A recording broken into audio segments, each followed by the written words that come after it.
Hey folks, it's instrument time. Today we're going to discuss my Taylor guitar. This is a 12-string Taylor. Taylor probably needs no introduction. Most folks are quite familiar with the company. They are one of the largest manufacturers of guitars in North America. Taylor, Martin, and Godin Instruments up in Canada, which makes Seagull kind of go back and forth as who's the largest manufacturer in North America. I'm sure it's probably Taylor this week. Taylor makes most of their guitars in Mexico. They make quite a lot in California, just like Martin makes a whole bunch of theirs in Mexico and a bunch in the United States. Taylor started out as a small little boutique instrument maker in Lemon Grove, California. Possibly they may have an even smaller shop before Lemon Grove. I remember seeing Taylors in the high-end boutique guitar stores like Blue Note in San Luis Obispo back in the early to mid 90s before they got really big. So, like I said, Taylor, everyone knows Taylor, everyone's seen Taylor, so why are we talking about this one? So, this is a grand auditorium size, what Taylor calls a GA, which is a clear and obvious copy of the Guild F30 size, small jumbo body size. If you put this in a Guild case, it fits perfectly, and if you put a Guild in its case, it won't fit because the Guild Art Deco headstock is ginormously long, but the body size itself is essentially identical.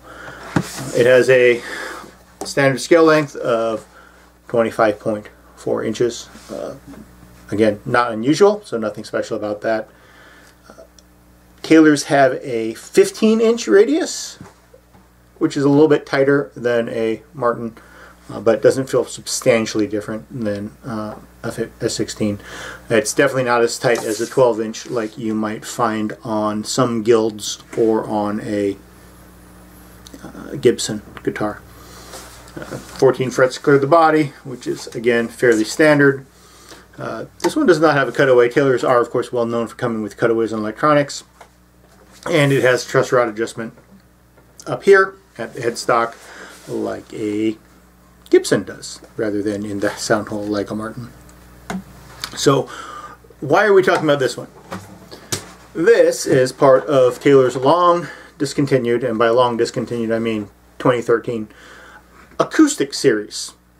So for several years Taylor tried selling basically the same guitar under two completely different model numbers and designations, and it caused confusion in the marketplace.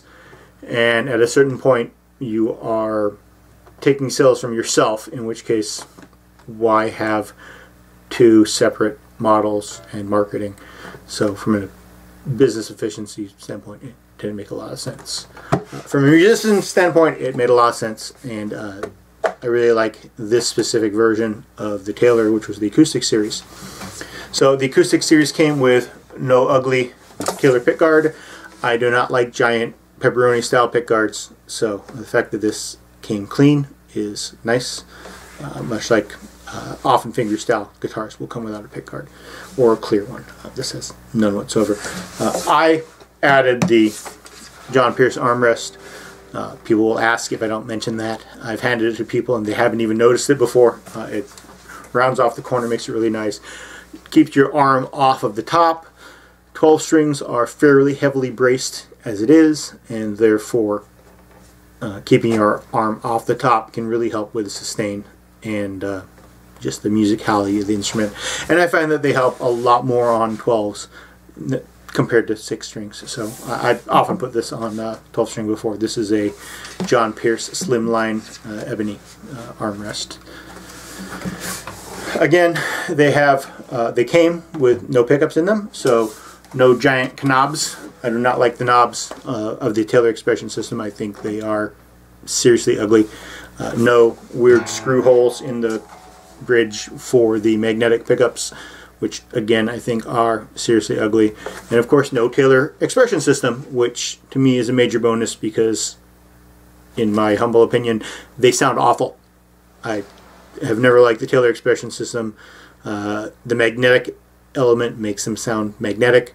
They sound kind of like an electric guitar, not an acoustic guitar. I would much rather have just a under saddle transducer, and even if you get a low piezo quack, that's better than the metallic sound out of the expression system, or even a soundboard transducer. Those are pretty cool. That's what I've got in the Rain song we discussed a few episodes back. So this is, again, the discontinued acoustic series. So GA3-12 series, 12 string. So this is identical except for the pickup and the pickguard, and the body binding is actually a different color from the, again, discontinued 354. So Taylor has essentially discontinued GA size 12 strings. They still make a 200 series, which is one of their laminate back and sides models made in Mexico. They no longer make a North American GA size 12 string. The closest you would get would be the 352 or 362, which are one body size smaller. It's essentially the size of a Martin OM, and I can't remember what Taylor calls them. Everyone calls them the 12 size, which are actually a short scale 12 fret, and those are actually really nice. I like them quite a bit. Especially the one with the hardwood top, the 362.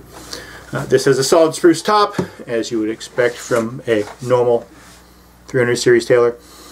It has a solid Sapele back and sides. Again, as you would expect of a North American Taylor, it's all solid wood. This particular one actually has a Fishman no-cut pickup in it. I bought it that way, but that would be my preferred pickup, so that way I can plug it in when needed. Gloss top. 300 series of gloss tops. Matte satin finish back and sides. UV cured poly finish, which Taylor's used for years, which they learned to do from Gene Larrivee. Gene and Bob are good friends, and they've often worked together on technology such as CNCs, the UV cured finish.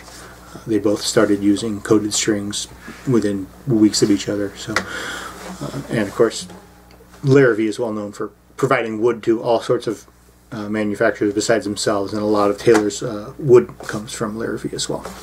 So they've known each other for decades, and they're good friends. So. Finger picks fairly nicely.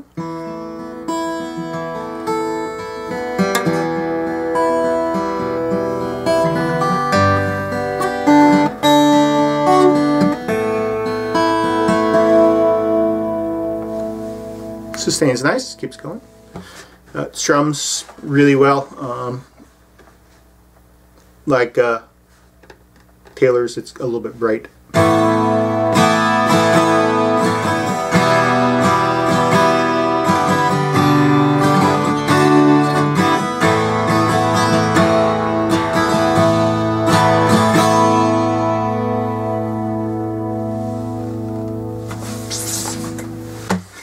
So Taylors are known for their bright sound, light, ethereal. You're not going to get that boom shakalaka noise like you will out of a Guild or a Martin. So I have a Guild that, in general, if I need that boom shakalaka sound, then I'm going to use the Guild. If I want that lighter ethereal sound, I'm going to use this. And if I'm going to play out, I'm probably going to use this because the Guild is almost 50 years old and doesn't have a pickup. And the other thing is, the Guild, being almost 50 years old, is really close to needing a neck reset, and that is another major advantage of Taylor's manufacturing, essentially since they went to their new technology neck. So Taylor necks, at least since the late 90s, bolt on, and if you need to do a neck reset, you simply unbolt it. And Taylor sells angled shims and increments that you can simply use to reset your neck yourself. assuming they'll sell them to you, but any Taylor authorized repair shop certainly has access, and it's a extremely inexpensive process compared to a Martin or a Guild, which takes hours of steaming to get the neck off. This one just unbolts. So that's another cool little feature on Taylor guitars. And I think these were a great value because they didn't have the expression system. I definitely prefer the much plainer, less blingy, as they say, finish with the no pickguard, clean look to the Acoustic Series. The name gives away what it is, GA3, so 300 series, Grand Auditorium.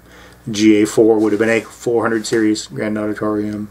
GA7 would have been a 700 series Grand Auditorium.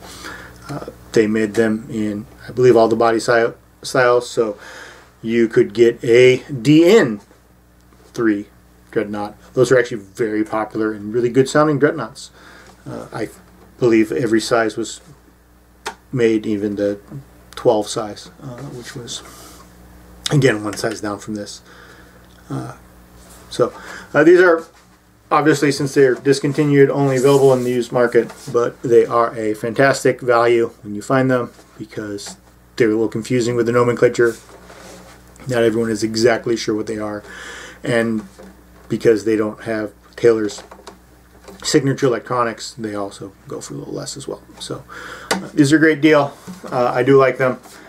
I like them actually quite a bit better than the ones with cutaways and electronics from the factory, because again, I have never been a fan of the expression system, and I'm never going to play a 12 string far enough up the neck in order to need a cutaway. I'm unlikely to play a 6 string that far up the neck, but I'm definitely not going to play a 12 string that far up the neck to need a cutaway. So certainly superfluous. Taylors are very good about providing left-handed for no upcharge if you want a left-handed guitar. So again, that is another good thing Bob and the folks at Taylor do, is provide left-handed for folks who need left-handed. That's all I have to say about the GA3-12 12 string.